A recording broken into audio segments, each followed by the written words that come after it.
Hello and good evening, participants and viewers who are watching us from across the world.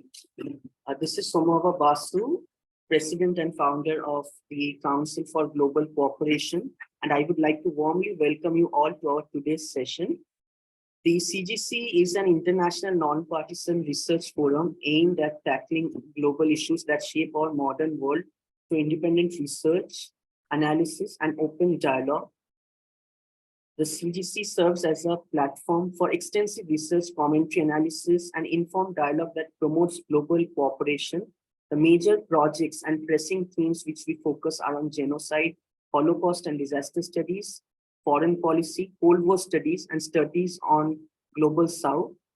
I encourage everyone to stay up to date on our events and publications by visiting our website and subscribing to our newsletters, and also by visiting our social media pages to get the latest news.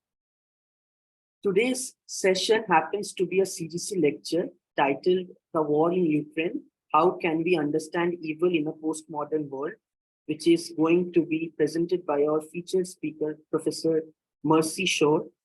Professor Marci Shore is a celebrated scholar of Eastern European studies and a historian whose scholarly interests focus on intellectual history, literary history, and political engagement with Marxism and phenomenology.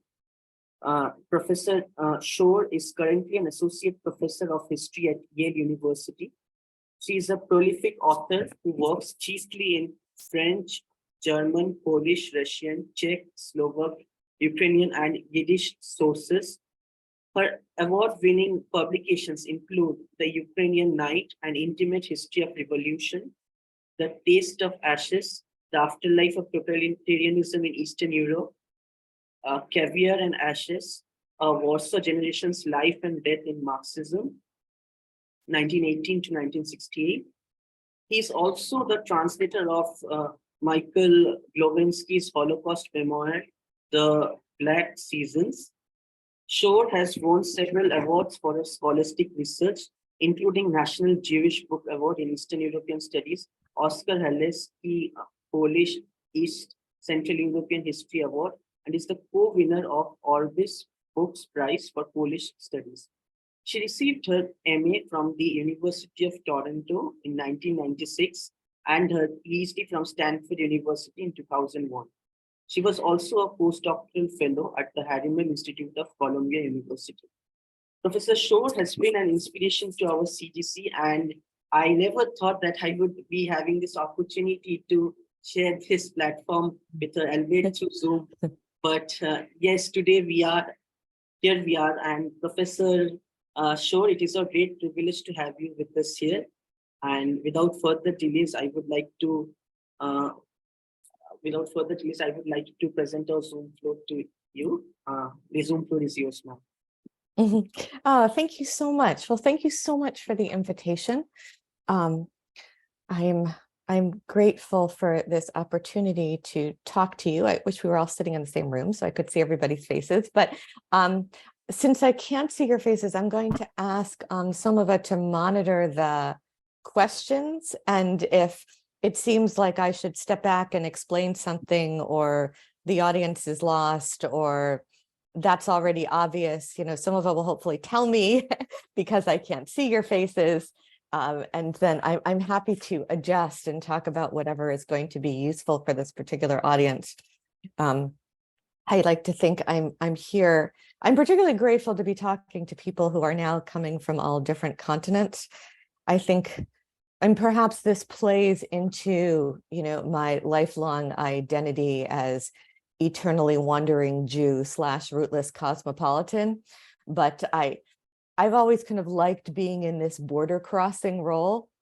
Perhaps it's one of these things that people who perpetually feel alienated like to cling on to. And I've come gradually in the midst of something that is just inexplicably horrible to appreciate as well an opportunity for bridge building and an opportunity for crossing borders. And a moment that we can have conversations and initiate conversations and develop conversations that cross borders in a way we haven't before. And I, of course, am clinging to all signs of hope and possibilities that something good can come out of something evil. So I'm going to start with, doing some narration of historical background. Historians like to narrate. We like to tell stories. And since I can't see the people who are listening, and I don't know what's already obvious to you and what's not, maybe you can just let some of us know if this is already obvious or if it's not clear, and I will adjust accordingly. Historians can tell stories indefinitely, before we even get to the analysis part. This is what we like to do. Ukraine is a fascinating story. There is also the problem with all stories, and that historians always have, of the infinite regression problem, because whatever moment I pick to start, there's a history that precedes that. So I'm going to try to kind of start very briefly before this war and take you up to the war, and then dwell a little bit more on what's happened in the past 14 nightmarish months. Ukraine gets its independence, in 1991 when the Soviet Union breaks up. I'm sure you all already know that. There's an independence movement. The referendum, all throughout the country and all parts of the country, is overwhelmingly in favor of independence. But there was not a war.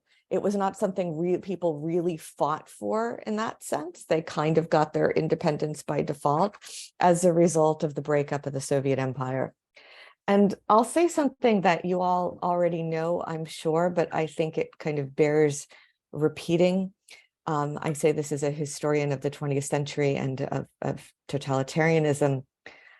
The Soviet Union was arguably the largest scale, deepest, most far-reaching, penetrating social engineering experiment ever performed on mankind. To some extent, we are still trying to come to terms with the magnitude of that experiment, and we're still trying to come to terms with the magnitude of the catastrophe, of the failure. Now, when Ukraine got its independence in 1991, it was not clear what that would mean. The Soviet Union was composed of 15 constituent republics. Russian was a kind of lingua franca in them, but there were also other languages spoken. And maybe I'll just do a little footnote here on the language question, since I know I'm not speaking only to Slavicists. So Ukraine is a bilingual country. Now, many of these places are bilingual. Many people who live in Georgia will speak both Georgian and Russian, Armenian and Russian, Kazakh and Russian. The difference in Belarus and Ukraine is that these are related languages. So the relationship between Ukrainian and Russian, for the non-Slavicist out there, is basically like the relationship between Spanish and Italian, maybe Spanish and Portuguese. I don't have a scientific analysis, but related languages, part of the same language family, but distinct. So if you're a native Spanish speaker, that doesn't mean you can automatically speak Italian, but it does mean if you lived in Italy for a while, you would have a big advantage over someone who is not a native Spanish speaker.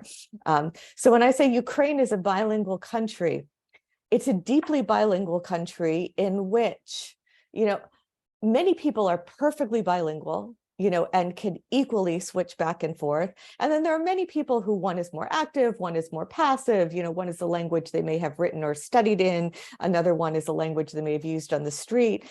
But everybody grew up with both of them. And in many parts of the country, in the West, often with Polish as well, especially people of a certain generation. As a general rule, as you move west, Ukrainian is more dominant, and as you move east, Russian is more dominant. But again, that obscures the fact that really everybody can go back and forth. And for me, one of the many things that's tragic, about this war, is the turn against Russian and the attempt to purge bilingualism, as a kind of response to trauma, because it has always been one of the things I've loved about Ukraine. Because bilingualism, any kind of bilingualism, one, it creates a meta understanding of how language works. If you only know one language, then the second is unimaginable. But once you can go back and forth in more than one, you can theoretically imagine a third or a fourth. And it gives you a sense that life can exist in different languages. It gives you an imaginative sense of what language means. And there's a playfulness. And there's also a colloquial dialect called Surzik, which is a kind of combination of Ukrainian and Russian. And there are all sorts of wonderful things that happen due to the bilingualism in this country. Okay, I'll put that aside because I know I'm going off on my, language fetish tangent. But in part because Putin has made it such a point of propaganda that he has to save the native Russian speakers. I wanted to bookmark that. Ukraine in 1991, the second point maybe I'll make as part of the narrative, was a very different country from what it is now. I'll just put my cards on the table right away and say, well, one, both, I'm not a neutral observer. I'm not Ukrainian at all. I'm not a native speaker of any of these languages, but these are my friends and colleagues being slaughtered, and when it's people you know personally, you never have the distance that you do when it's people you don't know personally. And I think that sense of attachment transcends, religious, ethnic, racial, national attachments. You can't actually reduce the notion of attachment to some kind of ethnic contiguity. There's also the attachment to people who are in your lives, and Ukraine is a place that is in my life, as is Russia. Okay, so the first thing to put on the table is that, I'm not neutral. And then the second thing I want to put on the table is that I don't actually believe in these kind of genetic explanations, of national attitude or national culture. Societies change, people change. We do live in a world of radical contingency. People respond to events. The generation of people who are playing a leading role in Ukraine now is very, very different from the generation that was playing a role in the 1990s. And to a large extent, the Ukraine I've watched since the time I came to Eastern Europe as an aspiring historian of Eastern Europe in the early 1990s is a kind of coming of age. I'm very skeptical about these genetic explanations about the differences between Russians and Ukrainians. One thing to note is that there are many, many Ukrainians who not only are native Russian speakers, but are ethnically Russian. And there is a different political position, a different political consciousness that did not come out of some mystical blood connection, but came out of 30 years of a very rough, obstacle-strewn road, to trying to figure out what it's going to mean to be a democracy and what it's going to mean to be a political nation. And it has often been very rough. I don't want to idealize the past 30 years. The moment I'm now going to jump ahead to is the revolution of 2013, 2014 in Ukraine, the revolution that is called the Maidan, that was on the Maidan. That was not the first large protest movement or turning point in post-communist Ukrainian history, but it was the deepest existential transformation. It was the first real revolution I've watched in real time. And you could tell, and I was watching from Vienna for the most part. I was watching it live streamed. I was watching my colleagues come back and forth. I wasn't actually there. But even from a distance, you could tell that this was not just a political transformation, it was an existential transformation. People were changing in front of my eyes. This revolution gets started in November 2013, when the then gangster president, Viktor Yanukovych of Ukraine, was about to sign an association agreement with the European Union. The agreement had been long in preparation. It was a vague carrot dangled out to a younger generation, and a more liberal opposition. It was an association agreement with the European Union that was not fantastic. At the end of the day, it did not promise that Ukraine would ever be admitted to the European Union, but it was symbolically of enormous significance. It was a foot in the door. It was a sign that provisionally, contingently, if Ukraine did everything right and really acted on its good intentions and got its act together, the European Union was potentially open to receiving Ukraine. And that promise, especially for a liberal intelligentsia, for a young generation, for a more democratically minded opposition to Yanukovych, that promise, that possibility, even if in the distant future, was of enormous significance. Was Europe going to be open to us? Could we break out of this post-Soviet space?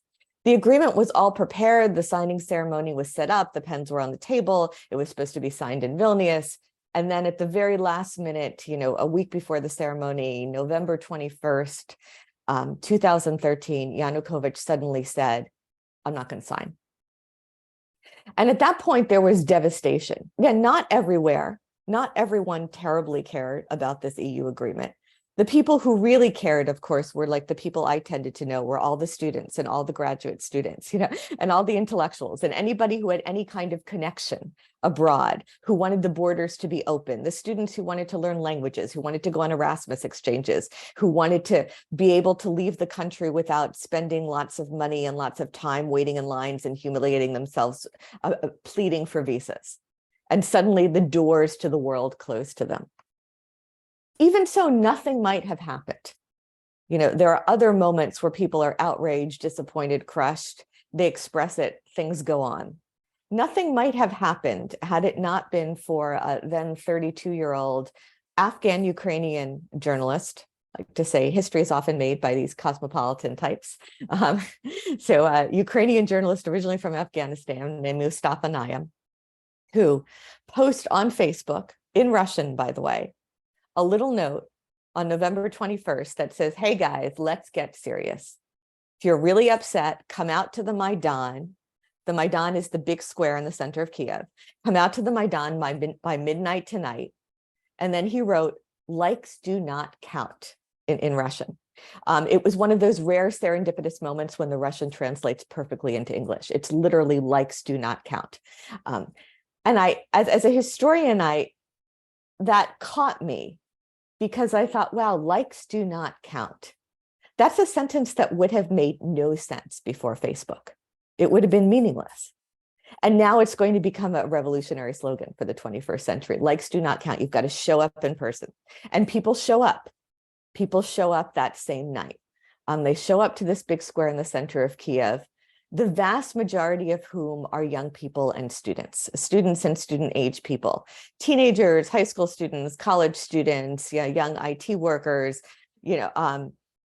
several hundred, a couple thousand. They're there for the next week or so. They are singing, they're dancing, they're holding hands, they're completely peaceful. Nobody's thinking about war. Nobody's thinking about dying on this square. They're not interested in language politics. They're not interested in ethnic politics. They're not interested in opposition political parties. Their slogan is Ukraine is Europe. That's it. They want the doors of Europe open to them. They call themselves Euromaidan. It was getting colder and colder in Kiev. It's November, it's late November, the temperature is dropping, they're there day and night. It might have all just kind of faded away. It was a very specific demographic who really cared about this particular issue. And it was young people who could be on this square, who weren't home taking care of children. At 4 a.m. on the morning of November 30th, it seems under pressure from Putin, Yanukovych suddenly decides to crack down and end this thing. And he sends out Berkut, who are like his, they call them siloviki, these men of strength, the thug riot police guys, to go out on the square and brutally beat up the students, hundreds of them. And this is going to be a shock, because despite all of the corruption, the blackmail, the occasional assassinations of critical journalists that have been part of Ukrainian history in the past quarter century since it gained its independence, there had not been a case of the government using large-scale violence against peaceful citizens. And it seems the idea was that this was going to be a shock, and the parents were going to freak out and pull their kids off the streets, which was not necessarily an irrational calculation. I mean, it was a shock, and these were kids. And I think, as a parent, would I have pulled my kid off the street? Probably. But that's when something really miraculous happens. He sends out these guys. These people are brutally beaten up. It's unclear in the beginning if people are killed or just hospitalized or has anybody died. But there's a kind of violence that has shocked people. The amazing thing that happens, though, is that rather than pulling their kids off the streets, the parents join them there. And now the slogan is no longer just Ukraine is Europe. Now the slogan is, we will not permit you to beat our children. And they are joined by, including many, many people who don't actually have children themselves, but it's, we will not permit you to beat our children. They're all of our children. And now what had been Euromaidan just turns into Maidan with no prefix. And now it's no longer even mainly about the European Union. Now it is this impassioned revolt against this kind of tyrannical, arbitrary violence that a regime is using against its own citizens. And it becomes, I would argue, also a kind of philosophical revolution against being treated as an object and not as a subject. I could give you a linguistic analysis about this as well, but I'll spare you for the moment. That, like, what does it mean to be a human being as a subject with dignity and not a mere plaything and a toy of the powers that be? And all through that winter, the stakes went up. I don't want to dwell on this too long because I want to get to this war. The stakes went up, the violence went up, the regime used increasingly more violence, more and more people came to the Maidan. It turned into something that was not just a protest, but a real parallel polis. This was a term that the East European dissidents had used, in particular the Czechoslovak dissidents in the 70s and 80s, a parallel polis, meaning a parallel alternative society in which you live according to the values that you are demanding be adopted by the society at large. And so within a day or two after those beatings, you went from having several hundred to a couple thousand people on the Maidan to, having close to 1 million people on the streets of Kiev. No one had ever seen that many people on the streets of Kiev. And within another day or two, there are 24-hour kitchens operating. There are medical points. There are film screenings, an open library, a stage, a piano, clothing distribution, people making tea, people making coffee, an open university. There is a whole parallel world going on the Maidan, and people are living there. And so you have something that had been a protest, that had been a relatively modest scale, that now has become a huge scale. And you have something that had been a protest that becomes a whole society that is going on there. And in the meantime, you have increasing violence on behalf of the regime. They're kidnapping activists. Sometimes their bodies are found mangled and frozen in the woods. Sometimes they survive, sometimes they don't. They're using water cannons and sub-freezing temperatures. They are kidnapping injured protesters from the hospitals, which is one of the reasons you have to set up medical points there. But their determination of people to stay increases. The regime cracks down with more and more kind of dictatorial legislation. Anybody participating can be locked up in jail. The police are using more arbitrary violence. And so the stakes keep going up. And one of the things that was extraordinary and terrifying to watch is that when those young people went out on that square in November, and they were singing and dancing and holding hands and saying Ukraine is Europe, nobody was thinking we're going to die here. By the second half of January, you could feel almost palpably, and even from a distance, that something had turned and a critical mass of people were willing to die there if need be. And that was a terrifying thing to watch. And it was almost tangible. I mean, by the time that revolution culminated, and the massacre began, you knew it was coming. You knew that bloodbath was coming, and you knew that those people were not going to leave. And there was just a sense of kind of watching in terror. It ends with a sniper massacre in February, in mid to late February, the 18th and the 22nd of 2014. It seems, again, under pressure from Putin, Yanukovych cracks down. There's a bloodbath on the Maidan. People continue to fight. Radek Sikorski was the Polish foreign minister at the time, goes to Kiev and tries to negotiate with Yanukovych, which is another very interesting story, tries to negotiate a ceasefire. He is successful, and the agreement is that Yanukovych will hold early elections several months later. He has a very hard time, Radek, then getting representatives of the Maidan to accept that agreement. They're watching their people be massacred. The Maidan is a square right in the center of Kiev. There are lots of tall buildings around, and there were snipers on the buildings firing down, which caused the majority of the deaths. It was a sniper massacre. And people were watching it live streamed. I was literally watching it live streamed because the protesters on the Maidan had set up cameras from the very beginning to live stream themselves. Which is another, but you violate your own privacy in the interest of asserting your subjectivity and telling your story to the world. Radek has a very hard time getting representatives of the Maidan to accept the ceasefire agreement, even though they are, very poorly armed and the government is very well armed. They're watching their people die. They don't want Yanukovych in power for another 2 seconds, needless to say, another several months. And a video clip comes out of Radek, who's Polish, who kind of came of age during Solidarity, and who's generally very tough.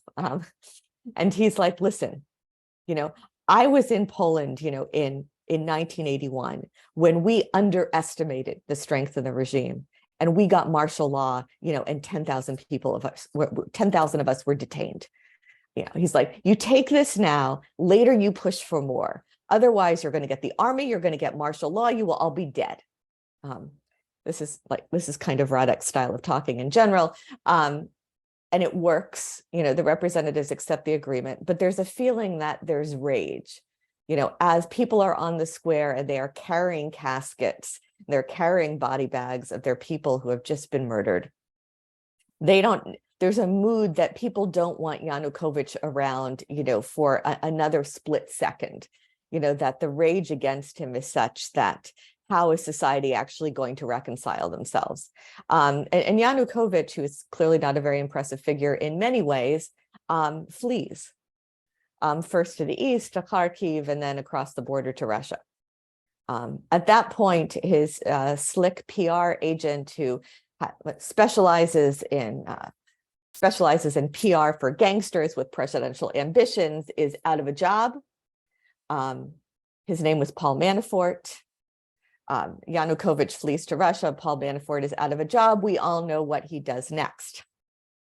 And at that moment, when Ukraine basically has no government, there's been a revolution, which in some sense has been successful, but they haven't even buried their dead, and Putin sends his so-called little green men, which is a lovely phrase they were using in Russia, which just basically meant guys in unmarked camouflage who were Russian soldiers and agents, but were not admitting to be so, to show up on the Crimean Peninsula and just take it, an illegal annexation of Crimea in a kind of Anschluss, 1938 type style.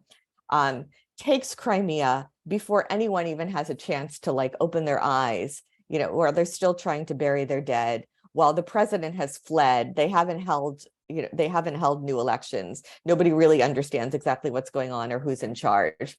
And to incite so-called separatist rebellion, especially in the South and the East, in the majority Russian-speaking areas of the country.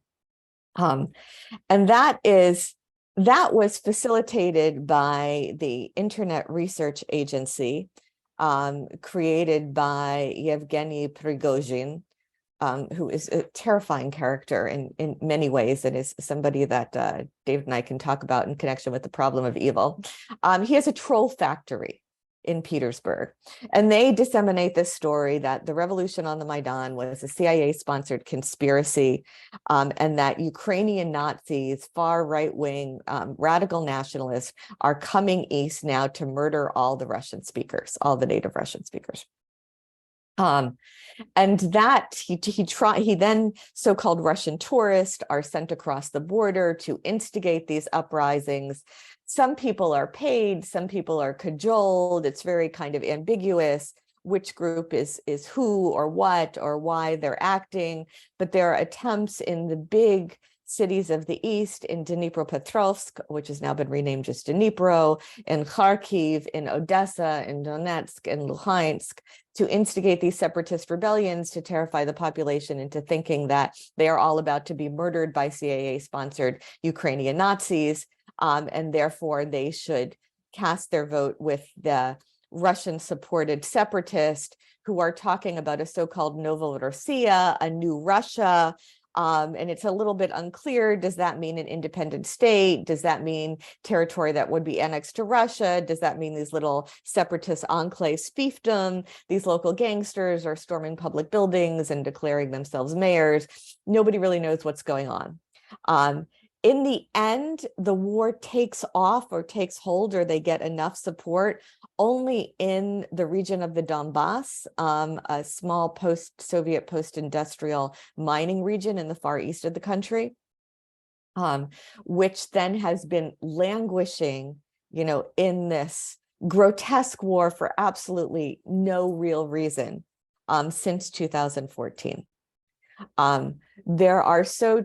There were created two so-called People's Republics, the Donetsk People's Republic, the Luhansk People's Republic, which were neither annexed to Russia nor integrated into Ukraine. And they were this kind of no man's land fiefdom, captive population in which they were taken over by some kind of combination of local Russian nationalists, soccer fans, local gangsters, random hoodlums, various Russian units, Russian soldiers coming across the border, special agents, and this kind of motley crew hodgepodge. Was very difficult to figure out who was who, but inciting a war in which the not very politically aware local population was the primary victim. Between 2014, 2022, about 15,000 people had been killed in the Donbas in that war.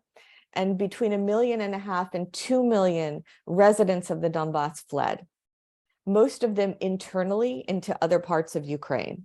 So there's a phenomenon called IDPs, internally displaced persons, who are essentially domestic refugees, people who were settled in other places. And one of the things you see now is that a lot of these people say, well, I fled in 2014, had to start my life over, and now I had to flee again. So this war in the Donbas that the world had forgotten about or never noticed has been simmering, at a kind of low level simmer, for 8 years between 2014, 2022. When this first broke out, I kept, as a historian, and Jay will know all too well this reference, what kept going through my mind is I thought, okay, Crimea, we're in March 1938, that's the Anschluss, and then I'm like, war in the Donbas, I'm like, okay, September 1938, we're in the Munich conference, Chamberlain is coming back to London and saying, how horrible it is that we should be trying on gas masks and digging trenches on behalf of a quarrel in a faraway country between people about whom we know nothing. And I thought, my God, the Donbas, this is that quarrel in a faraway country between people about whom we know nothing that might well be the place where the Third World War begins. And again, this is not because I had some brilliant, prescience, but I think anyone who is who knows this part of the world, and is a historian felt that. I mean, it was so, you could feel that. A lot of what was happening at that time too, and I want to after I get started on this war that's going on, I want to get back to this point. The moment between, the culmination of this massacre on the Maidan on February 22nd, and these events in the so-called Russian spring as we move through March and April and the war in the Donbas, you could feel a shift from, as an intellectual historian, I would say, from modernity to postmodernity. Because so much of what was happening on the Maidan went back to a language that the East European dissidents were using in the 70s and 80s, kind of to some extent in resistance against a postmodern turn of a continental philosophical tradition in France, saying there is such a thing as truth. There is such a thing as truth. There is such a thing as values. There is such a thing as human subjectivity and human dignity. There was a very Kantian element. There is anything that can be replaced by something of equal value has a price. Anything that is beyond all price and in midst of no equivalent, has dignity. Human beings are distinguished in that we have dignity. There was this real turn to, we believe there is such a thing as a human subject with dignity. We believe there is such a thing as truth. We believe there is such a thing as values. There are reasons why you might sacrifice your life for something. It was a very anti-postmodern moment in that sense. And you could feel that tear between modernity and postmodernity in the last days of February 2014. Because what happened then in Crimea and the Donbas was, well, who knows? Well, is there such a thing as subjectivity? Is there such a thing as having an opinion? Is there such a thing as truth? Is there such a thing as values? All of these different, nobody really knew what was happening in the Donbas. And one of the first people I talked to who had fled Kiev who had fled from Donetsk to Kiev, who was at that time, she was a graduate student, and she was a graduate student in visual and media studies. She was part of a collective around a gallery art discussion space called Izolatia in Donetsk, which is a former factory that was kind of turned into this exhibit space where they had debates and discussions and gallery openings and performances. And Katya, she's from the Donbas, this is her home, this is where she was going to university. And we were sitting at this Japanese tea house, actually, for some reason in Kiev, later in 2014. And she's trying very calmly, like in Russian, to narrate to me like what's happening as this war gets started. And she's like, okay, there was this group of guys who I kind of knew from high school, and they always kind of had these inclinations. And then there was this group of guys, they were just local hooligans. And then there was, and then there were these guys who were clearly Russian soldiers, although they weren't admitting at the time to being the Russian soldiers. And she said, and then Marci, then one day the Chechens came, and they didn't even speak Russian very well. And they didn't understand why they were getting Ukrainian currency and not Russian currency from the bank machines. And then they called this town meeting on Lenin Square in Donetsk. And this elderly local grandmother came out and gave an Orthodox christening to the head Chechen soldier so that he would be victorious in battle against the Ukrainian Nazis. And Katya says, Marci, you have the Christian woman on a communist square giving an Orthodox christening to a Muslim soldier so that he can go kill non-existent Ukrainian Nazis. That everything in this story is fictitious and it's all really happening to us. How do we possibly process that? And so there was this sense of this immediate tearing and this blurring of the boundary between reality and fiction. You probably heard that when the Malaysian Airlines Flight 17 was downed with Russian equipment by the separatists on July 17, 2014, the Russian response was not just to say, no, of course we didn't do it. It was like, well, maybe it was the Ukrainians, or maybe it was the Americans trying to shoot down Putin, or maybe in fact that the CIA had stuffed the plane with already dead bodies so as to frame the Russians for doing that. There was just one story after another story after another story. So it wasn't that it's not X, it's Y, it's that who knows? Maybe this, maybe that. Can you really tell? No, nobody can tell. And after the several years that followed 2014, then you have this whole kind of post-truth phenomenon that within another 15 months, is dominating my own country as well. It's just come across the Atlantic, and I felt like if I caught on sooner than other people to what was happening during the Trump election, it was not because I was smarter than any of my other American colleagues, but because I had been watching what was going on in Russia and Ukraine, and it terrified me. And in the next, suddenly I felt like you could subtitle the next several years, Vindication of the Neurotic Catastrophist, myself being a neurotic catastrophist, you're watching Aleppo, you're watching Homs, you're watching the refugee crisis, you're watching, Putin help the Syrian dictator level cities to the ground that are looking, Aleppo and Homs looking like Warsaw in 1945. You suddenly have Trump's candidacy, also seemingly coming out of nowhere. Paul Manafort, who was out of a job when Yanukovych fled across the border, then comes over here and creates, the basis for a Trump presidency. Frank Foer, the American journalist who I met in Kiev in spring of 2014, was the first person, I think, to write about this. And he said, hey, you guys aren't taking this seriously. You think Trump can't win. You don't know Paul Manafort. The same then, Yevgeny Prigozhin's internet research agency, the same troll factory in Petersburg that spins the story that the Maidan was a CIA-sponsored fascist coup in Kiev, and that now American-sponsored Ukrainian Nazis were coming east to kill all the Russian speakers. That same internet troll agency turns around and spins the story that Hillary Clinton is kidnapping children and holding them captive in the basement of a pizza restaurant in Washington to exploit for child pornography. The same trolls, the same guys and girls, working 9 to 5, spins this story. When I was first in Dnipropetrovsk, and people were telling me about this in 2015, they're like, Marci, you will never, like all these split families, all of these people were like the parents believed the separatists that there were Nazis coming to kill them. The children flee outside the war zone, into non-occupied territories. They're trying to explain to me what's going on. They're saying, Marci, I don't know how to explain to you why we can't reach our family members. You will never, as a non-Soviet person, as somebody who didn't grow up in the Soviet Union, understand how vulnerable people are to propaganda, how there's no tradition of democratic thought, how people hear crazy stories on Russian television and they just believe that. They would never happen to you. You can't conceive of it. It's the continuation of Homo Sovieticus. And when I came back after the Trump election, I'm like, listen, those same trolls spin a story that Hillary Clinton is holding children captive in the basement of a pizza restaurant in Washington, and somehow millions of Americans believe it. It arguably swings the election. Some guy goes in there and starts shooting people at the pizza restaurant so as to liberate the children. How do you explain that we're just as stupid?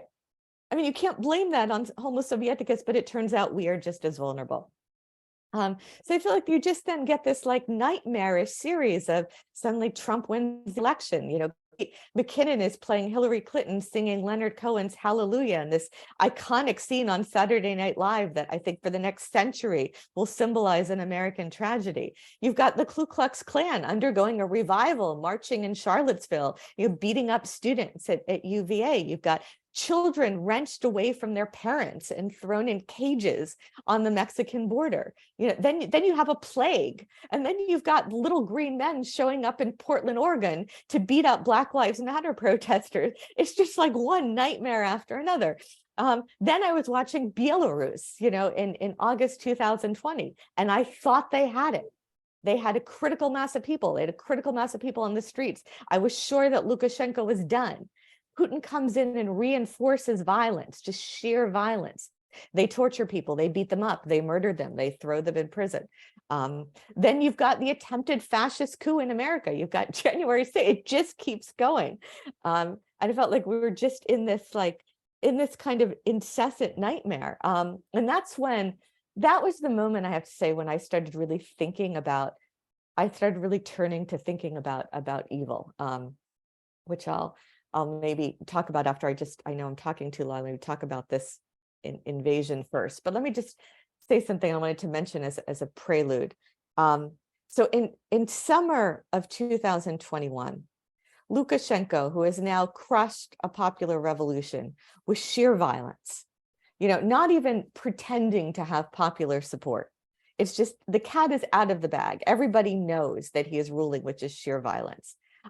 He hijacks a European Union flight going from Athens to Vilnius, brazenly in full daylight, in front of the whole European Union, in front of the world. He hijacks this plane to kidnap to take captive a 26-year-old Belarusian opposition journalist named Roman Protasevich, and while he's at it, his Russian girlfriend, Sofia Sapega, as well. Just the fact that he could actually do this, essentially with impunity in front of everybody, was mind-boggling. He takes Roman Protasevich, tortures a false confession out of him, in the style of the show trials, in the style of the 1930s. And I became, as a historian of Stalin, confession.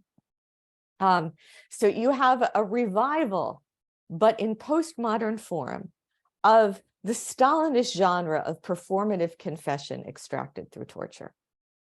He takes Protasevich and puts him here now, not in a courtroom, but in a slick television studio, to do an 1.5 hour long interview with a very slick television personality named Marat Markov, this guy in his early 50s, bald-headed, broad-shouldered, clean-shaven, velvety lighting.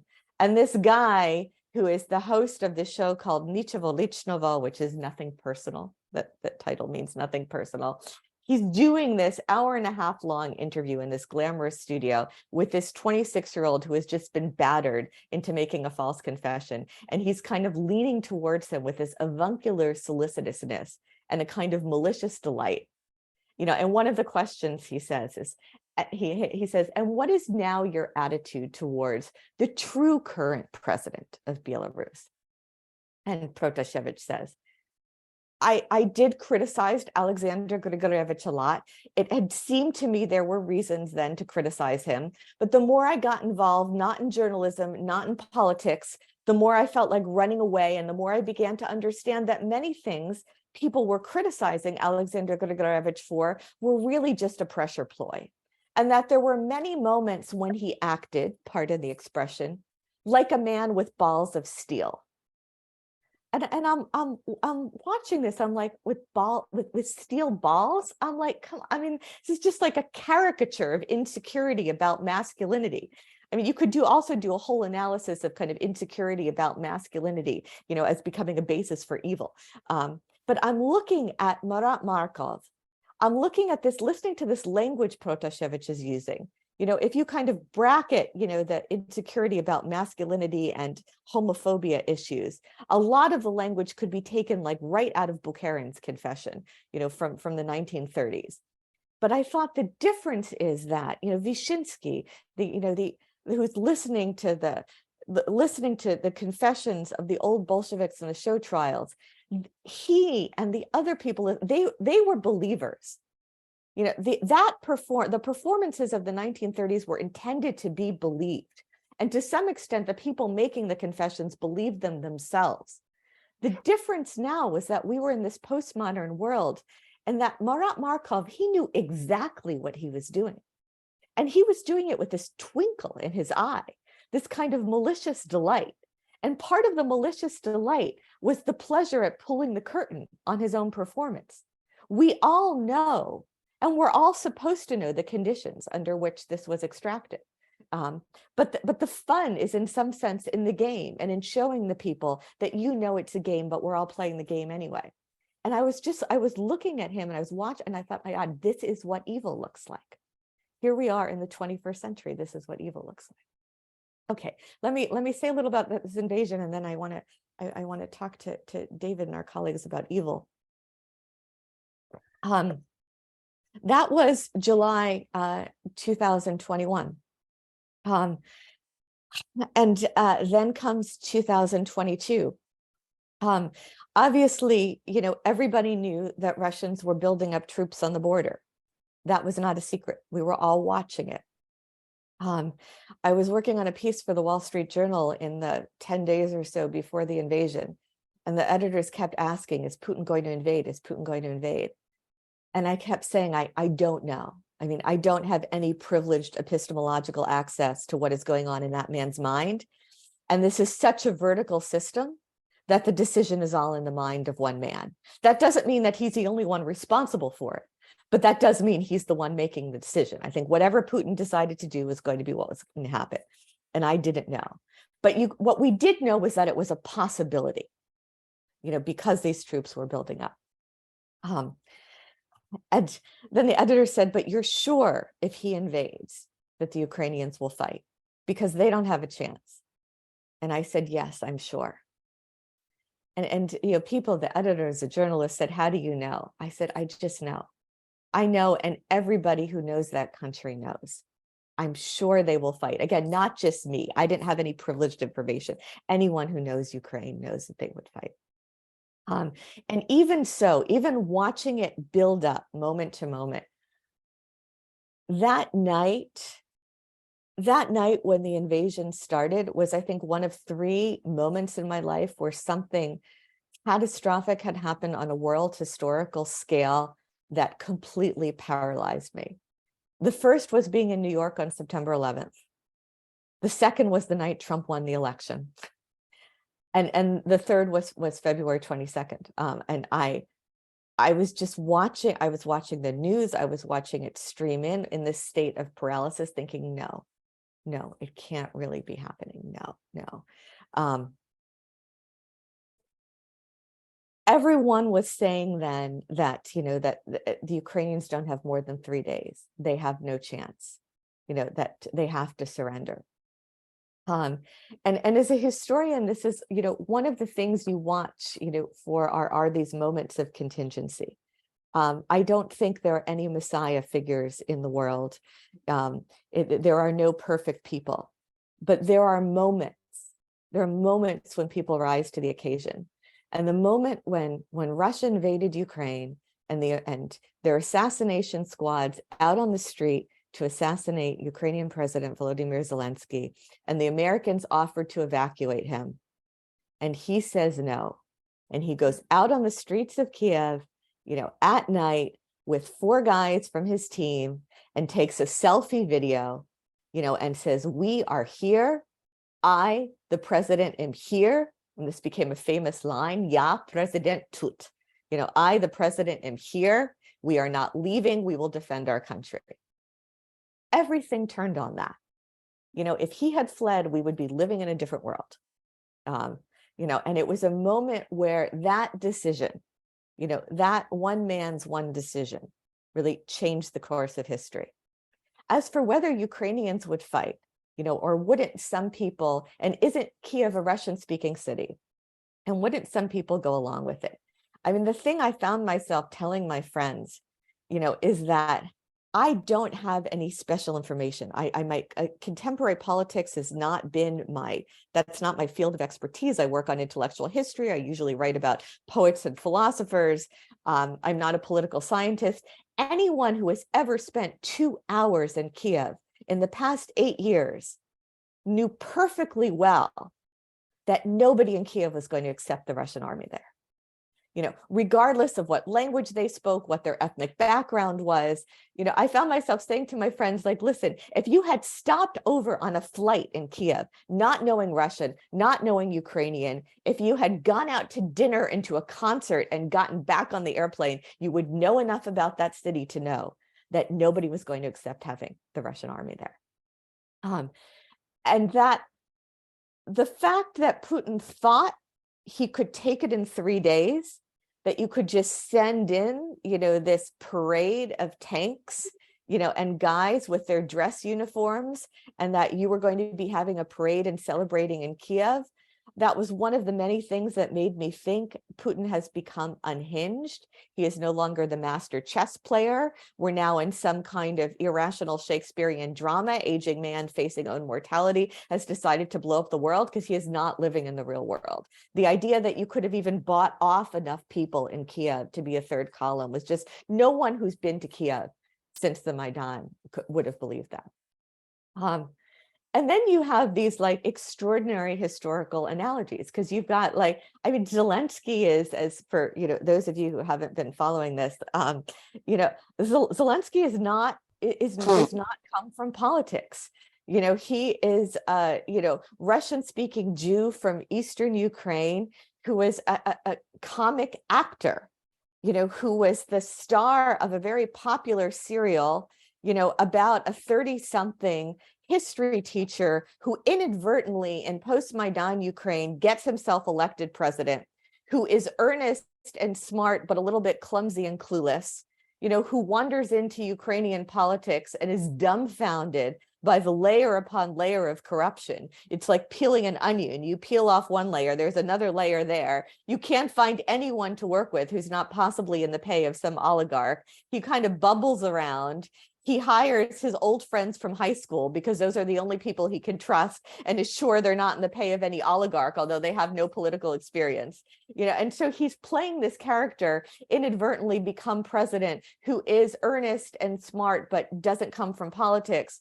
And then suddenly here he is as the president, and as the wartime president at the moment of the arguable beginning of the Third World War. And so you have this totally surreal situation where this Russian-speaking Jewish comedian accused of being a Ukrainian Nazi steps into the role of Winston Churchill. And you couldn't make something like that up. I kept thinking about Shalom Aleichem and Isaac Babel and all the stereotypes and literary tropes about the emasculated, Jewish yeshiva boys, in wartime Ukraine of a century ago. And now here you have this situation that nobody could have imagined. And he rises to the occasion, with his team, full of people who were like his old friends from working in theater. And it's a very interesting moment to think about the role of comedy and the role of theater. I feel like this is also a moment where the skills you have intellectually, imaginatively, and communicatively coming from this world turn out not to be so useless. I'm going to get to evil in a second here, but let me just say the Russians lose the Battle of Kiev. They actually have to retreat from Kiev. The majority of the fighting has been going on in the east, but not only in the east, because you have these random acts of terrorism, in which the whole country is kind of being shelled. Air raids, sirens are going off all over the place. And from the very beginning, that strategy has been, this is a war against civilians, gruesomely a war against civilians. The Russian army has targeted, from the first moment, it has targeted residential buildings, it's targeted preschools, it's targeted hospitals, it's targeted maternity wards, playgrounds, bomb shelters, theaters, museums, very specifically targeting places where there are primarily civilians. From the beginning, there has been a strategy of moral blackmail. We will kill your women and children until the men surrender. And the very courageous Ukrainian journalist Natalia Gumanyuk, who is extraordinary, you should all follow her, who's been writing, also publishing a lot in English since this war started. She has a piece, I think in the Washington Post early in the war, explaining why the moral blackmail won't work. And she said, for everyone who's saying, well, look at all these civilian deaths, look at all the suffering of children, how can the Ukrainian army not surrender? She said, from the point of view of Ukrainians, that is not a reason to surrender and negotiate. That is a reason not to surrender, and why you can't negotiate, because it is just showing what will happen to people who are left under Russian occupation, because it has been a reign of terror. And this has continued to be true. And I think if there is a misunderstanding that often happens outside of Ukraine, it's about negotiations. It's that from the point of view of people doing political strategy and looking at it as a war between Russia and NATO, and looking at it as a chess match, what is being negotiated about is land. From the point of view of Ukrainians, it's not about land, it's about people. Everybody elsewhere in Ukraine has friends and family in territory that is occupied by Russians. And in the territory that has been occupied, it has been such a reign of terror that it has become clear to everyone that it is morally impermissible to leave anyone under that reign of terror. The kinds of torture that they have been using in these areas against civilians has been, it's like, if you've read Henri Oleg's account, The Question, coming out of the French-Algerian War, you read accounts from the Nazi camps, you've read accounts from from the Stalinist interrogations. It's the kind of thing one thought was not supposed to happen in the 21st century. You have these 20-year-old kids Russian soldiers who are torturing with electric shocks middle-aged women who could be their mothers and grandmothers, who are speaking their language with whom they can communicate. It's the most chilling, gruesome thing. And there's a sense of at any cost, we cannot leave those people under this reign of terror. I mean, it's like saying, you know, could you leave some part of the Jewish population under Nazi occupation? You know, it's not just a question of where the borders would go. And one of the many things that's tragic about this war is there are all these people in Eastern Ukraine who certainly 30 years ago, 20 years ago, and even 10 years ago felt very close to Russians. Everybody has family on both sides of the border. You know, there's a woman I spoke to from Odessa who's maybe 10 or 15 years older than I am, who said, if you had asked me earlier, would I mind living in Russia? We've played lots of concerts in Russia. I wouldn't have necessarily been opposed to living in Russia. We have friends in Russia. I've spent time there. But now that I have experienced Russian occupation, you know, you would slit your wrists before staying under that occupation. So there were these relations that had been good, that could have been good. Now people who Russian has been their language their whole lives are refusing ever to speak it again because they're traumatized. Okay, the question of, let's now move on to the question of evil. So how do you I'm looking at this, you know, I'm like, how do you understand what's going on? Like, why? I mean, these 20-year-old Russian soldiers who are torturing, they're burying children under rubble. You've got these kids dying of thirst. You've got them suffocating. You know, they are hooking people's genitals up to electric shocks. Why? I mean, you look at this and you say, why? How do you understand it? You know, under Stalinism, I spent a lot of time trying to understand Stalinism. You had a narrative. You know, you had a kind of eschatology, you had a utopian vision. It was a lie, it was false, but it had its own internal logic, you know, as Hannah Arendt says, you know, there was an internal coherence. You know, you were sacrificing the present in the interest of the future. In order to make an omelet, you've got to break some eggs. You know, the enemies of the people have to be purged. Eventually, it's worth sacrificing your own generation if for your time eternal, everyone is going to work according to their ability and receive according to need. You don't have any of that now. I mean, what's going on under Putinism that is so terrifying, and the kind of difference between ideology and post-truth is this kind of laying bare of nihilism. There's just nothing. There's both no attempt to really cover up crimes, you know, and there's no coherent narrative that is rationalizing them, and the story changes every day. I mean, first, the declaration was the Russian army has to go in as not as a war, but as a special military operation to defend the integrity of the Lugansk People's Republic and the Donetsk People's Republic. Then it was, there has been a Nazi coup in Kiev, you know, and all of our Russian-speaking cousins and brothers and sisters are at risk. And we have to go in as a special military operation to denazify Kiev. You know, and then it was, you know, NATO was planning a preemptive strike, you know, against Russia. And so we had to strike first, otherwise all of Russia would be annihilated by NATO. Then there was, you know, must restore, you know, the lands of the Russian Empire as Peter the Great had acquired them. Then we have moved more recently from denazifying to desatanizing.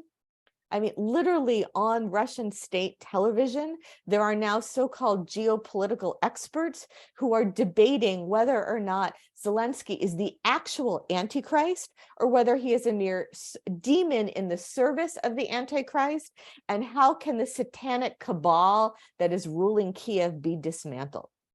And you're thinking, does anybody believe this? You know, is it a joke? How have you slid from Nazis to NATO to Satanists?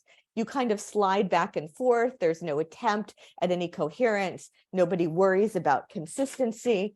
And you have this kind of, there's a word in Slavic languages, obnaženia, which I am always trying to bring into English, which means laying bare. You just openly, brazenly expose the thing that you're doing. Trump used a lot of this. I'm sure you're familiar with it. You know, and one of the things like that happened when, for instance, the Russians had a grain blockade going, you know, on Ukrainian ports. You know, Ukraine is responsible for growing the grain that feeds a lot of the global South, including Africa, you know, and so the gambit was, okay, we'll starve people, we'll block the grain until the global south comes around to our side and everybody else does. And Margarita Simeonon, who is the editor-in-chief of the Russian state propaganda channel, Russia Today, who is a woman of my generation, well-educated, with kids who are my kids' age, which maybe is why I'm so obsessed with her. She clearly knows exactly what she's doing. She gets on television during the Petersburg Economic Forum, several months into the war, and actually says to the whole world, all our hope is in famine. If you don't want people to starve, come around to our side, be our friend. And this sentence, "Вся надежда на голод," all our hope is in famine. That's the kind of thing that, like, at one time, historians would have spent, months, if not years, digging around in the Politburo archives, trying to find a scrap of paper where someone actually confessed to such a strategy. And now you have representatives of a regime that get on international television, brazenly, shamelessly announce it, and somehow that's not enough to stop it. So I've been looking at that. I've been trying to, how do we understand, the evil of Nazi ideology, of Stalinist ideology, how ideology worked versus this kind of postmodern, post-truth form? How do we understand this kind of laying bare, this kind of throwing in people's face what's happened? One of the things I definitely want to talk about, because we have David here, is dehumanization. And the ways in which dehumanization has worked or not worked. Putin also slides effortlessly from, these are our Russian-speaking brothers, Ukrainians and Russians are one nation, therefore we have to rescue them, we have to save them, we have to be their saviors from the Nazis. You slide right into they're all vermin and have to be exterminated, slide effortlessly, with no problem with inconsistency. And one of the things David talks about in his book is, what was this called? The exponential role. Like, anything logically follows from a contradiction. Once you have a contradiction, then all bets are off. Then you can say everything.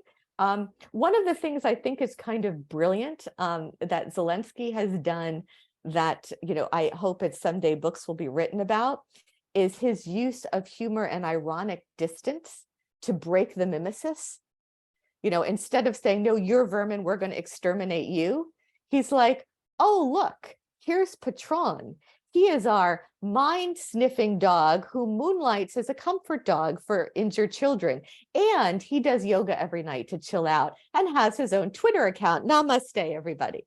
You respond in such an anti-mimetic way. You've kind of, by the humor breaks the mimesis. It breaks that mimetic dimension of violence. And the other thing that somehow has gone with the humor, and I think I may be particularly obsessed with this because I have kids who are very into the animals, is the way that Ukrainian messaging has used animals. So the more that Russian messaging has dehumanized human beings, the Ukrainians have responded with the humanization of animals. And if you look at their messaging, there's a huge motif of dogs and cats.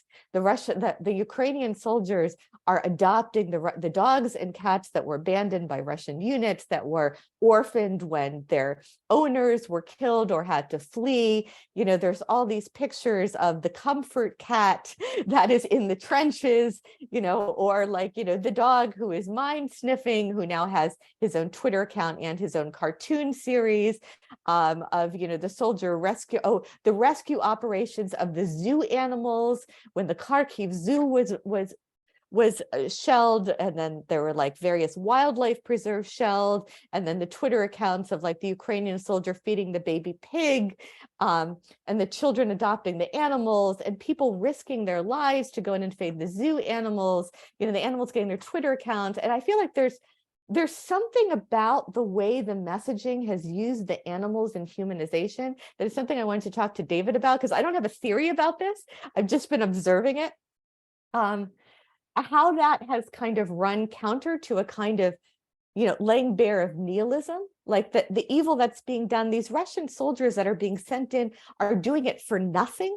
There is no reason for Russians to be killing killing Ukrainians? Nothing. I mean, there's no, Putin is destroying Russia. He is bleeding through his own people. They're using soldiers as cannon fodder. Nobody seems happy about fighting this war, but they're fighting it.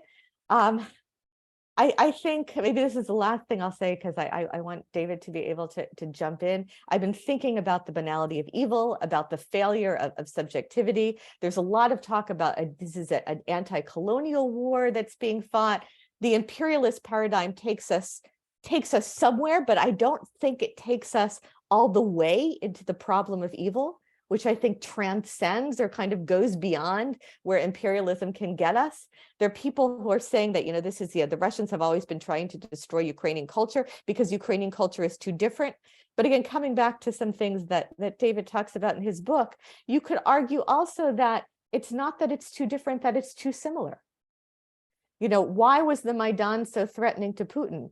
Well, you have Russian-speaking post-Soviet people who have achieved a political subjectivity that his own society hasn't. Maybe what is threatening is not that they're different, but that they're similar. And that's what makes them threatening. Okay, I'm going to stop talking now and let other people jump in. I've talked much too long. Thank you so much, Professor Shore. It was a brilliant lecture, and we really loved enjoying your lecture. So you put a lot to talk about, and we would be very happy to discuss.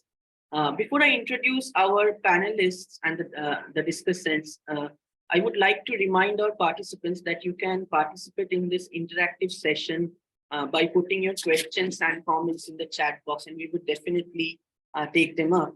So now I would like to introduce our panelists. We have in the panel our first discussant, Ambassador Roberta Lajous. Ambassador Roberta Lajous joined the Mexican Foreign Service in 1979 and was appointed ambassador to Austria, Cuba, Bolivia, and Spain. She was permanent representative to the UN in Vienna, and the same year she served as the president of International Conference of IAEA. She was the president of the Mexican chapter of International Women's Forum and is now a member of the global board. She's also a member of the board of COMEXI. We are really happy to have you in our platform, Ambassador Lajous. We also have with us in our panel Professor David Livingstone Smith. Professor Smith is the professor of philosophy at the University of New England. He gained his MA at Antioch University and the PhD in philosophy at the University of London, King's College. His research interests include self-deception, dehumanization, human nature, ideology, race, and moral psychology. He is the winner of 2012 Anisfield Wolf Book Award for Nonfiction and was a speaker at the 2012 G20 Economic Summit at Los Cabos, Mexico. And lastly, we have with us Professor Jay Winter. Jay Winter is the Charles J. Style Professor of History Emeritus at Yale University. He serves as an advisory chair to the Vortex of our Genocide, Holocaust, and Disaster Studies at the Council for Global Cooperation. And Professor Winter is a noted historian and a specialist of World War I and its impact of 20th century.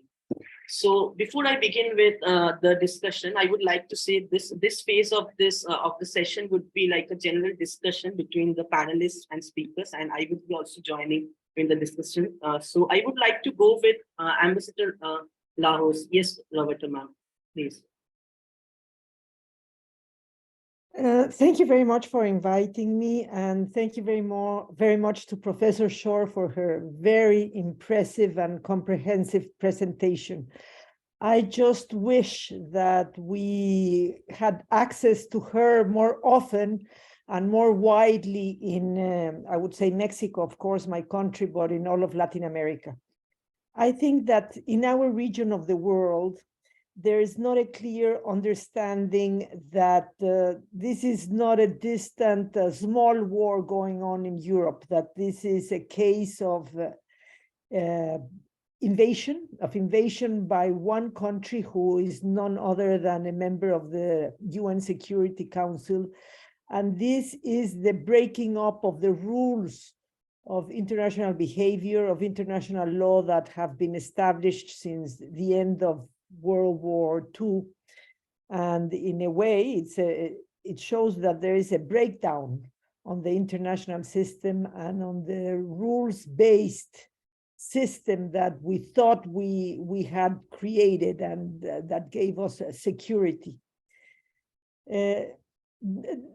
Number two, I got the shivers when Professor Shore mentioned World War III. And of course, we don't want to hear about it. We don't want to be bothered by this idea, but what has been going on for the last 2 years almost is something very frightening, because as she said, it seemed that the Ukraine had only 3 days to fight Russia. It didn't have enough resources. And yet Ukrainians have risen up to the occasion, as she said, and they have given a good fight. And this is exemplary for the rest of the world, because there is this contagion of aggressiveness towards democracy going on all over the world. We have seen things that we never thought could ever happen, like January 6th on the Capitol Hill of Washington, where there was physical aggression, the major institution of the US Congress. I mean, these things, if it was not because we were watching them real time on live worldwide, to be believed. And yet it's going on in one country of the world, in another country, in another country. And the fact that these violations to democratic rule take place in different countries, in rich countries, in poor countries, in east, west, north, south, almost makes it seem normal.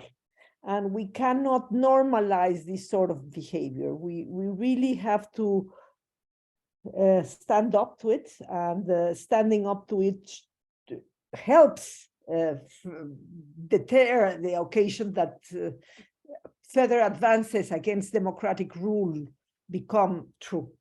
So I think that this sort of conversation that we are having at this moment around the world, even though we are few, we have to work to make them more, to encompass more people, and not just those experts and those of us who care very deeply about the international world order. We have a responsibility to make a larger group of people, largest possible, aware of these incredible changes that are taking place in the world. I personally believe that we are changing, going from one era to another.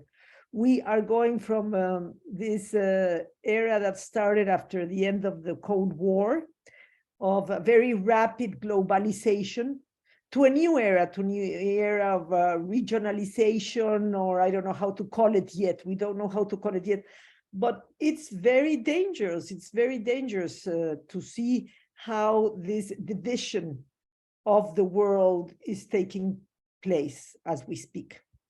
Thank you very much, and thank you very much to Professor Shore. I think her presentation is very, very impressive, and I'm deeply moved by it.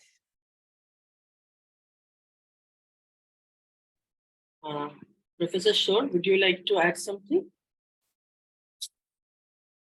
Oh, thank you so much. No, and I'm very moved by your being here, and I'm so happy to have, a voice coming from this other part of the world. It's one of the things I've been so preoccupied with, the relationship between the particular and the universal, and how can we open conversations so that we all understand one another better. So it's so gratifying to me to know that I have a chance to talk to people from, from another place that I don't know well, and to begin conversations that we should have been having so long ago. But let's let David talk. Yes, yes, Professor Smith, over to you. Oh, Marci, that was so riveting. I had a pad here to take lots of notes, but I was just so fascinated with everything that you were saying that I completely forgot to take any notes. So as you mentioned, my primary research interest is dehumanization. And as soon as this war started, I started to attend to the dehumanizing imagery in Russian propaganda.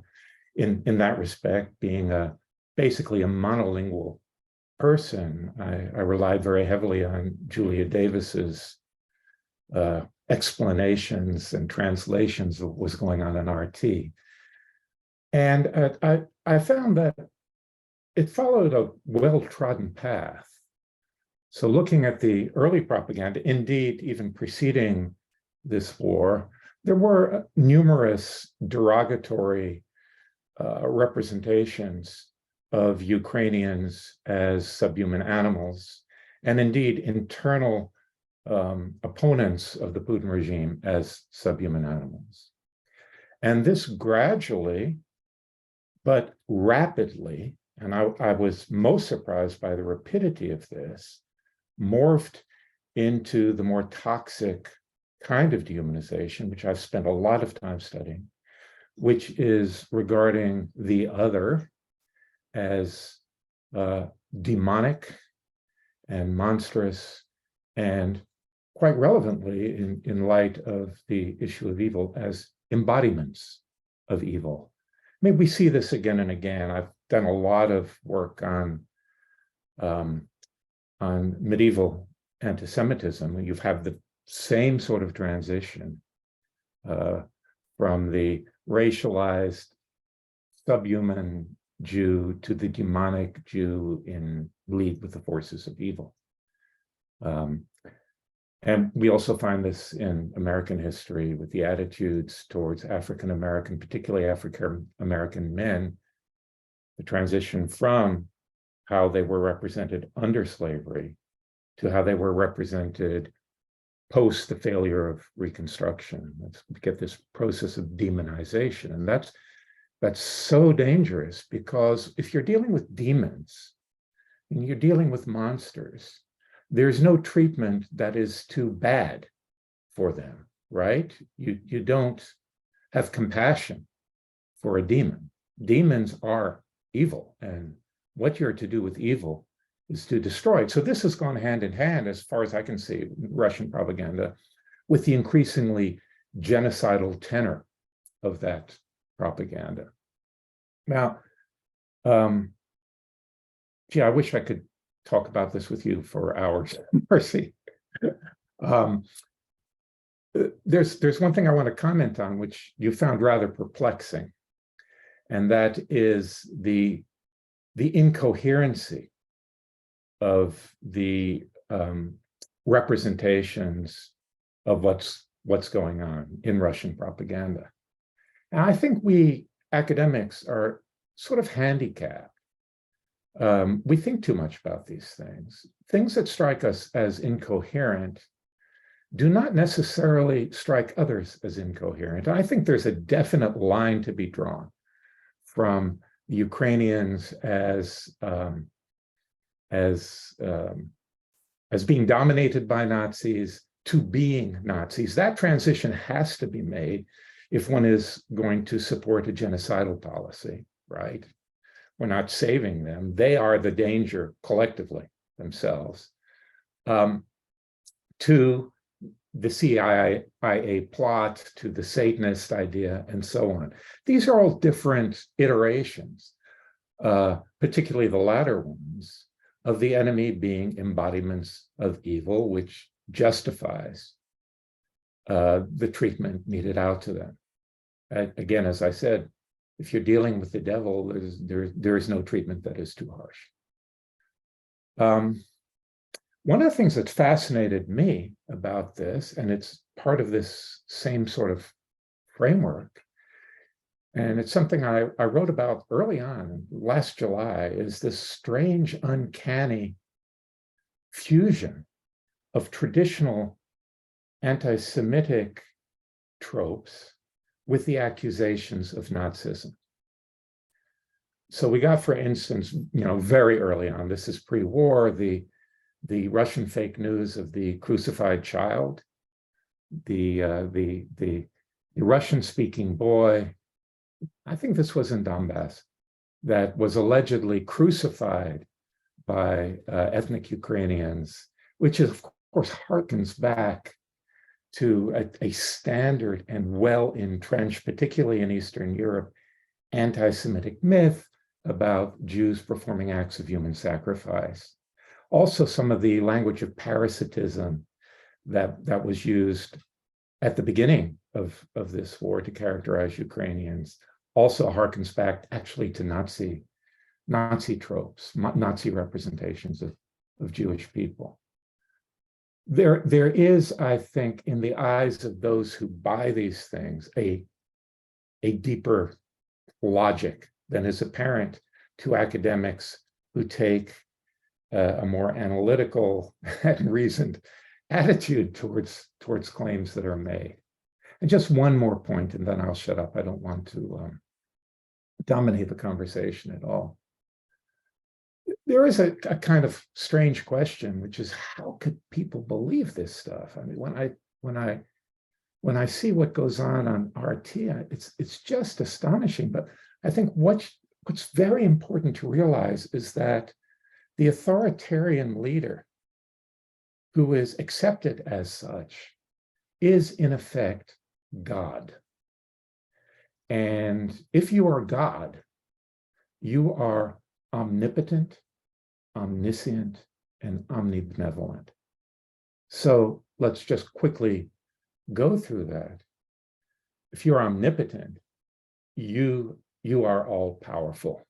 The leader is all powerful, and the leader's forces are all powerful, even if this obviously comes apart from the truth, because truth itself is determined by the leader. The leader is, after all, omniscient. So if the leader is omniscient, whatever the leader and the leader's minions claim is true by definition. And the obvious incoherencies don't really matter. And third, the leader is omnibenevolent. And I think this is one of the really scary features of this sort of situation, that what is good, what is morally right, is what the leader wills. So there is no independent standard to determine what's right. And this, of course, we see again and again in genocidal violence, right? The perpetrators, insofar as they're not just simply people who don't give a damn and enjoy cruelty, see themselves as in the service of what should be that 1,000-year Reich or restoration of the Russian Empire or whatever. I'll shut up now. And thank you again, Marci, so much. Oh, thank you both so much for being here. Let me maybe just a few things in response. One, I'm glad you mentioned Julia Davis. A little shout out to, I don't know her personally, but she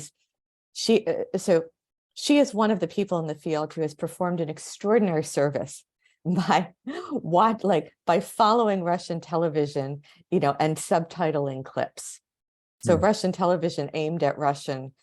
And she also writes articles and she analyzes it, but she now there's a whole archive and there's a YouTube channel, and it's a fantastic service for non-Russian speakers who want to understand what's happening. And yeah, as a historian, I feel like you have to watch the other side's propaganda if you want to understand what's happening. Like, there's always a controversy about that, but I feel like there were people saying you should not watch Roman Protasevich's confession. It was extracted by torture. I felt like, but I have to understand. Like, it's my job to watch and understand. And there are lots of smart people trying to understand who don't happen to know Russian. And Julia Davis is performing a fantastic service. So a little promotion of her.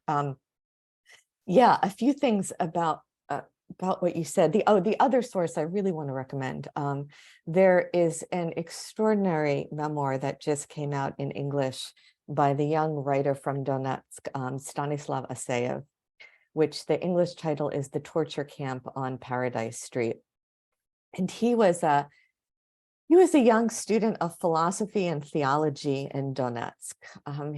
He must be around He must be around 32, 33 now. So he was, in his early mid-20s when the war started.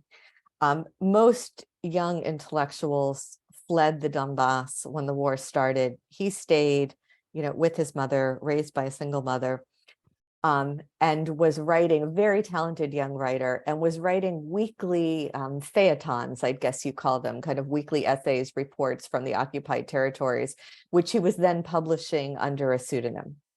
And they've now been collected in another book called In Isolation and translated into English. In 2017, he got caught by the separatist. He got caught by the separatist as, writing about the separatist occupation. And he was taken actually to the very same place where my friend Katya had the art space, Izolatia, because Izolatia, which just means isolation, that old abandoned factory that had been turned into an art and discussion space. When the separatist rebellion started, they took that space and turned it into a prison, and in fact, into a torture chamber. So the same building where Katya and her friends had been having debates and discussions and poetry readings, Stasha Sayev, who is Katya's generation, ended up there a couple years later, but he was no longer, listening to, poetry readings and political discussions. He was now in a torture chamber. He was there for 2.5 years and subjected to the most gruesome, there's this whole motif of the electric shocks, which, some of the scenes could have come right out of Henri Oleg's The Question, describing the torture methods used by French paratroopers during the French-Algerian War, which really makes you feel like there has been no progress in human civilization, in the time in between. Among the many things that are extraordinary, both the fact that he survives, at a certain point he tries to kill himself, but he doesn't manage to kill himself. He later says if he were not a writer, he never would have survived, but he did keep thinking, if I survive, I will tell the story. If I survive, I'll write about this. And he's a very talented writer. He's released in a prisoner exchange in 2019 and writes this account that he writes it in Russian. And I had a mutual friend of ours had sent it to me when it was still in manuscript, looking for an English publisher before the war started. And there's a lot of it is empirical description, and some of it are his thoughts as a young intellectual who studied philosophy, thinking about Sartre and the gaze of the other, thinking about Camus, and the role of the absurd and the role of the nihilistic. He's also, a kid who grew up in the Donbas, which is kind of like a tough place to grow up, and he's being tortured by people who he's like, I was probably standing in line at the bakery with them before this happened. Let me just read you a couple lines from the end of his book about dehumanization. He says, nonetheless, to say that someone is a sadistic psychopath doesn't quite address the matter adequately.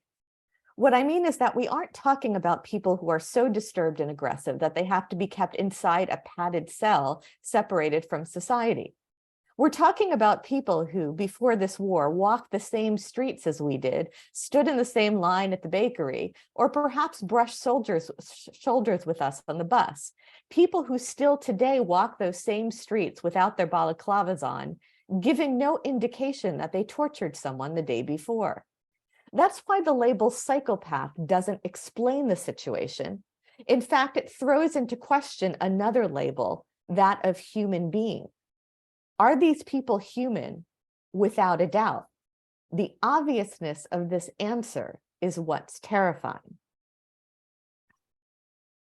I wanted to throw that out because I feel like that account is probably the best literary account we have at the moment of the torture methods that are being done. And there's the question of how we understand the humanity of the people who are carrying out the torture. And there's the question of how we understand their dehumanization of the victims. And I've been thinking a lot, David, about the relationship between the subhuman and the superhuman, and you move from the subhuman to the demonization. And then this idea that you have in your book about this kind of almost double consciousness, that when you're dehumanizing, you're not completely convinced that somebody is not human, because part of you is also continuing to relate to them, as human. And so what do you do with that? What do you do with that kind of ambivalence? How does that kind of ambivalence kind of engender the possibility to enact? Yeah, so may I respond? But please respond. Yeah. So yeah, that's a really crucial point, and it's profoundly paradoxical. That it's actually the failure of dehumanization, the fact that we can't shake an awareness of the other, which as human, which produces the most dangerous and most toxic effects of dehumanization. I mean, if we regard someone as a rat, well, you can have all kinds of attitudes towards rats, right? You might think they're cute, or might, like my grandmother who grew up in a rat-infested slum in New York, be terrified of them. But the fact is, what happens in dehumanization is because the dehumanizer cannot discard the awareness of the other as a human being, they simultaneously represent them as human and non-human. And this is precisely what transforms them into monstrous beings. So, that tension is really, really important. With respect to torture, of course, we're the only species that engages in torture, so it's quintessentially human to perform these acts. And, I agree with the author. I'm going to read this, by the way, that describing someone as a psychopath is not informative. It's not descriptive. It's an expression of moral condemnation, which is fine, but it's moral condemnation dressed up as some sort of factual statement. I think it's far more productive, very generally, to see these people as holding up a mirror to what human beings, including you and I, are capable of. And that, I think, leads to insight and understanding, which hopefully at some point might be helpful, although I'm characteristically pessimistic about the possibilities ahead of us. Thank you so much, Professor Smith. And I would now go to our last panelist, Professor J. Winter. Professor Winter's book has recently come up, which deals with civilianization of war. And Professor Shore also mentioned regarding this war is about against civilians, which Russia has been committing. So I'm sure Professor Winter would be sharing some insights on that. Over to you, Professor Winter. Thank you, and thank you, Marci, for a powerful presentation of the lived experience of horror that you've been forced to go through. I want to make just 2 points in the time available. The first is your work on comedy. Comedy, it's Aristotle, is it not? Certainly, it's Bergson. It's tragedy just averted. It's going back, I think, using what I would take to be the ultimate purpose of the humanities, which is to arm us, guard us against dehumanization. That your point of comedy, I think, is not only brilliant but essential.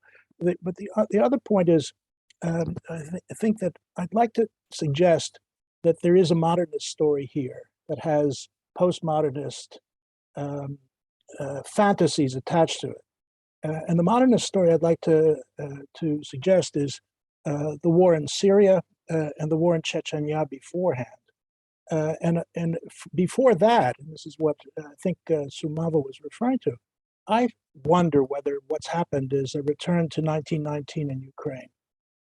If you think of the high point of dehumanization, David, it's the 1500 pogroms against Jews that were perpetrated right after the breakdown, if you will, of Tsarist authority, the end of the war, the beginning of the Civil War, the merger of one form of violence on another where it really is the Hobbesian war of all against all, and Bavel wrote about it. We know what it looked like. So what I'm wondering is that there's a modernist story that the 20th century has been marked by the total breakdown of the barriers separating civilian and military targets in wartime. It started probably in the colonial experience, but nonetheless, the Armenian genocide for many people is as it were, a threshold moment. And we can go beyond it, but Ukraine is part of the story of 1919. And the butchery, in my view, the most humane account of the point that I'm making, and I think I'll stop there because I'm sure you know it. The most humane point is if you want to understand anything about what we're all talking about, read Dr. Zhivago. Zhivago is, I think, the most profound human statement about what happens to people when they enter this terrain where there are only wolves surrounding the dacha where Lara and Zhivago live out their last lives as human beings, knowing full well that they're doomed and producing the most wonderful poetry that could possibly be written accordingly. So I wonder whether the concept of postmodernism is true and yet secondary to a terrifying modernist story that started in the early 20th century and is not over yet. It's very much part of our lives and has implications, I think, for the judgment of what happened to the red line that Obama talked about in Syria, what happened in Chechnya long before that, and the tolerance that we seem to have of the butchery and cruelties that we talk about under certain circumstances and not others. I was recently in Krakow giving a talk, and there's a very, very powerful group of Ukrainian refugees there, and you probably know a number of them. They're absolutely extraordinary, and these are people who we share their view. This war must be won. There's no question about it. But where was the solidarity during the Syrian war? There's so many instances where what we have to say is that the 20th century as a whole, starting in Ukraine in 1919, I think, has been the place where the boundaries between the inhumanity of war and the rules that were constructed in the late 19th century and probably before then for the control of the violence of war, those rules were burst and never fully adequately restored. So I'd like to ask you whether you would possibly consider that what's happening now is a very modern and terrifying indication of a Schmittian ideology come to rule in the Kremlin, where politics happens when the enemy appears on the horizon, and the enemy has to be destroyed through the act of the sovereign, who is the man to decide on the state of exception when you send the army into Ukraine. So my view is, or my question is, would you agree that there's a modernist story here that is probably as terrifying as the postmodern one? But thank you, Marci. I enjoyed your remarks very, very much indeed.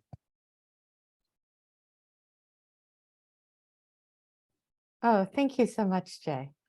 No, that's fantastic. No, you're right. And I can see that element of it too. Like I see I mean, as a historian, you're always thinking like, what are the continuities? What are the discontinuities, right? Are the continuities stronger than the discontinuities? I mean, certainly the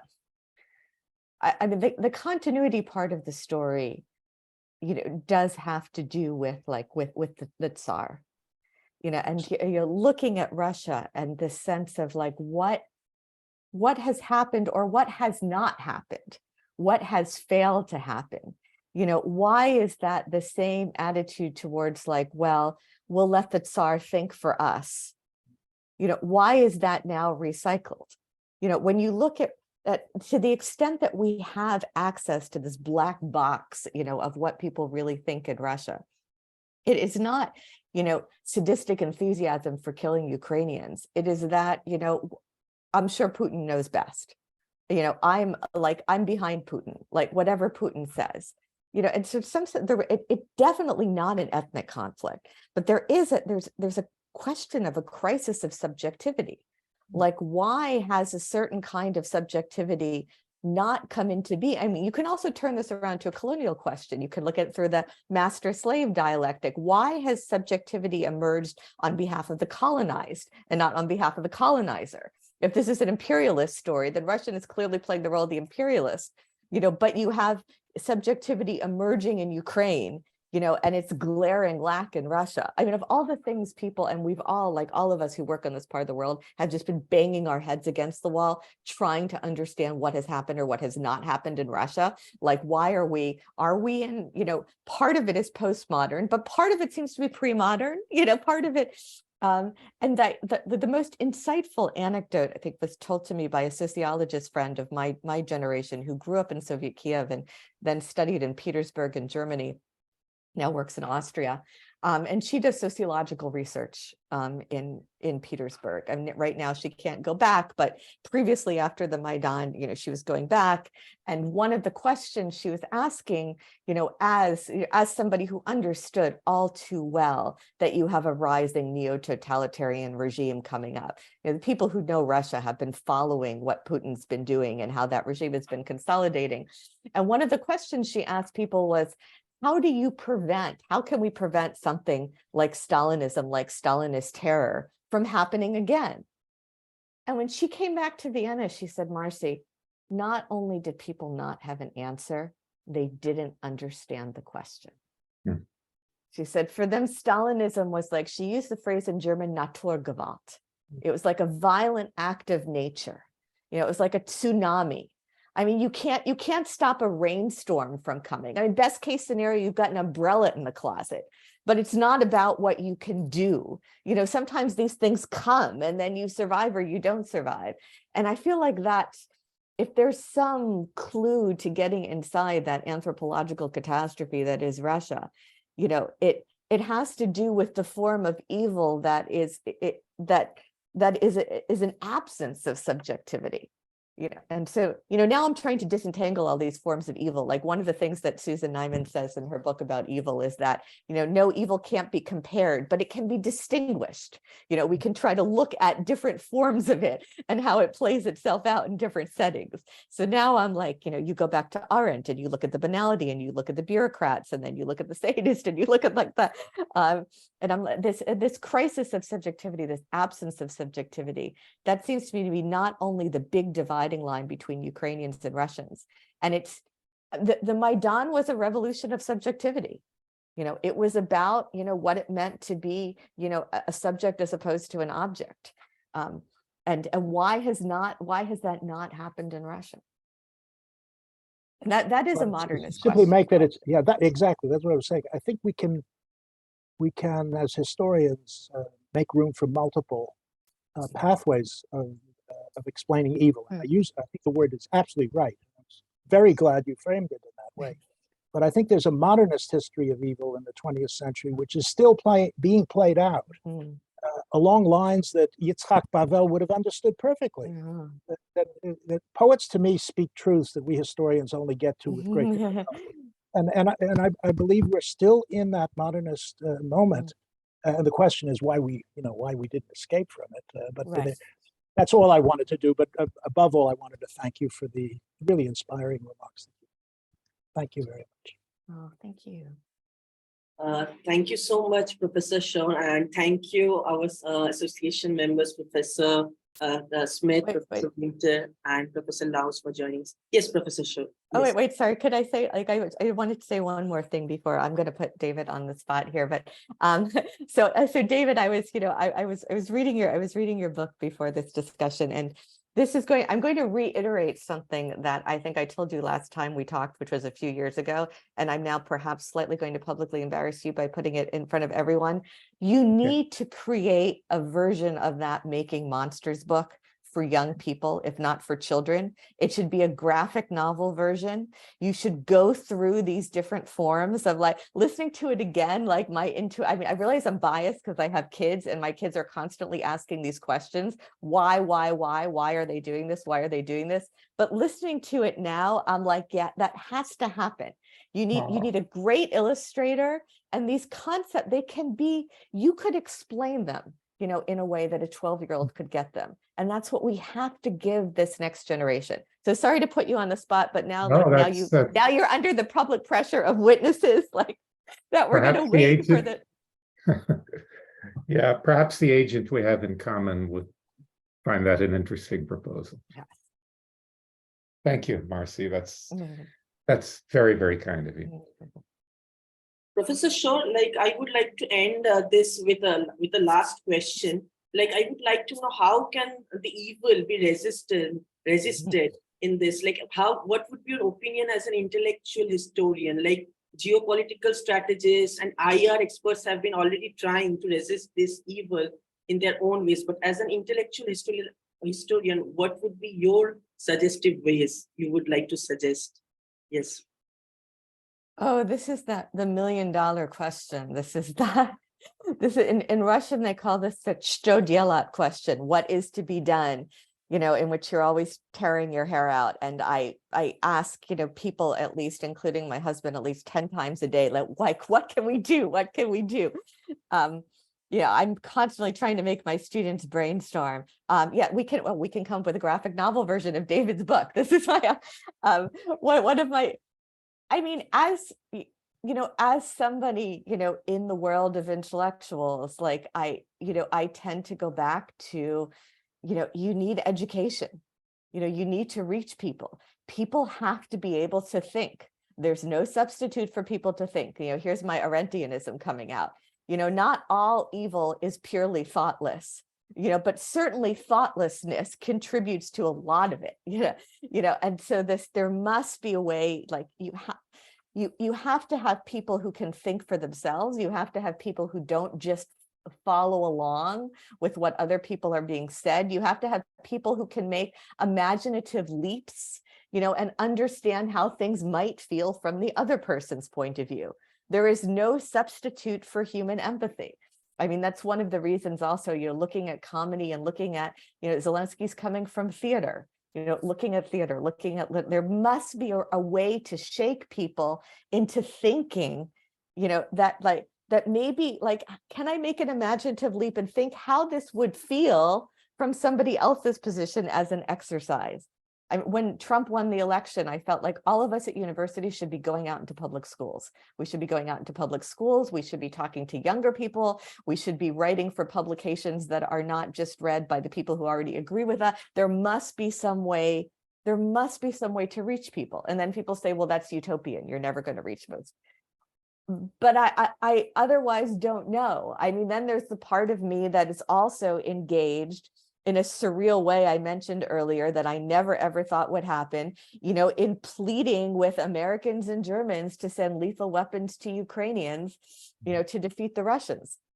Which, as someone who is a teenage peace activist and who, always considered myself as someone having pacifist inclinations, the fact that and an American Jew, and I now spend my time pleading with Germans to send weapons to Ukrainians, and I don't see any other way. Like the regime, Putin was not going to stop until he is completely defeated, and he will bleed his whole population. He will throw out the Russians as cannon fodder until they're own dead, because other people's lives mean nothing to him. And this goes back to the problem of psychopaths and whether it's an adequate term. And this also is part of the limits of my empathy as a historian. So much of what we do as a historian is you try to get inside other people's heads. You try to make those imaginative leaps into times and places where you were not, and understand how other people were thinking. And I look at people like Putin and Lukashenko and Prigozhin and Trump and think, these are people for whom other people's lives mean nothing.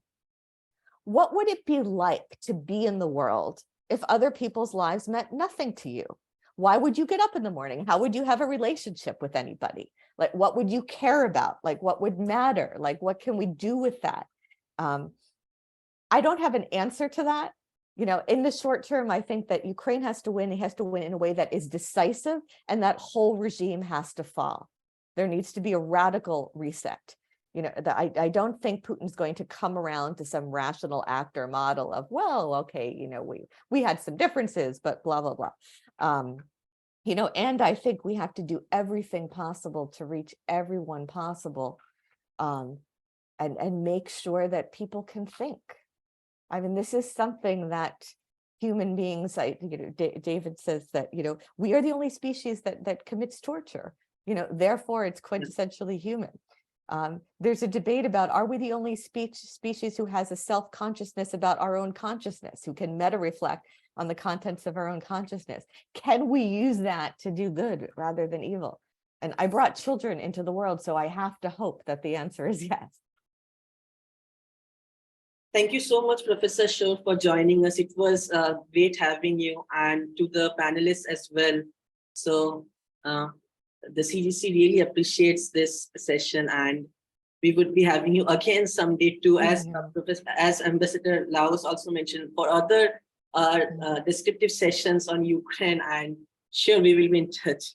Yes. Oh, yes. thank you so much. It was lovely to meet you. It was lovely to meet both of you, to see David again, to see Jay again. Take care, everybody. Thank you. Bye. Bye.